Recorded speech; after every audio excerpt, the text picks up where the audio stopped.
গতকালকে এই যে এসএসসি রেজাল্ট দিছি, দাখিলের রেজাল্ট দিছি, যুবক, এই যে যুবক এসএসসি বা যুবতী যারা পরীক্ষার্থী ছিল, মাত্র একটু নাম্বার কম পাইছে, মন খারাপ, দুনিয়ার স্বার্থ, একটু নাম্বার কম পাইছে, মন খারাপ, অনেকে অকৃতকার্য হয়ে গেছে, মানে ফেল করছে, এই জন্য মন খারাপ, অনেকে ফাঁসি নিয়ে নিয়েছে, জীবন ত্যাগ করছে, মাত্র একটু নাম্বার কম পাইছে, ফেল করছে দেখা, অথচ বারবার মুয়াজ্জিন মসজিদের মধ্যে আল্লাহর দিকে ডাকে, নামাজ পড়ার জন্য ডাকে। আজকেও তো অনেকে ফজরের নামাজ পড়ছি না, কার মন খারাপ হয়েছে?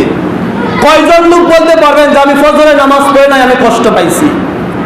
আজকে গত হয় যে এশার নামাজ পড়ি নাই, জোহরের নামাজ পড়ি নাই, আমার কষ্ট হয়েছে, এই দুঃখে আমি জোহরের ভাত খাই নাই, আসরের সময় নামাজ পড়তে পারি নাই, রাত্রের খাবার খাই নাই, কয়জন লোক বলতে পারবেন?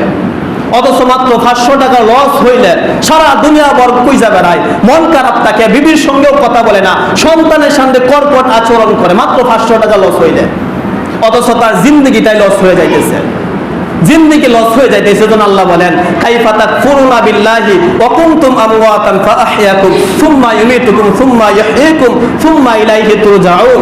বান্দা, তোর জীবন ছিল না, আমি জীবন দিলাম, এরপরে আবার মৃত্যু দিব, মৃত্যুর পর আবার জীবন দিব, আবার জীবন দেওয়ার পর তোরে হিসাব দিব।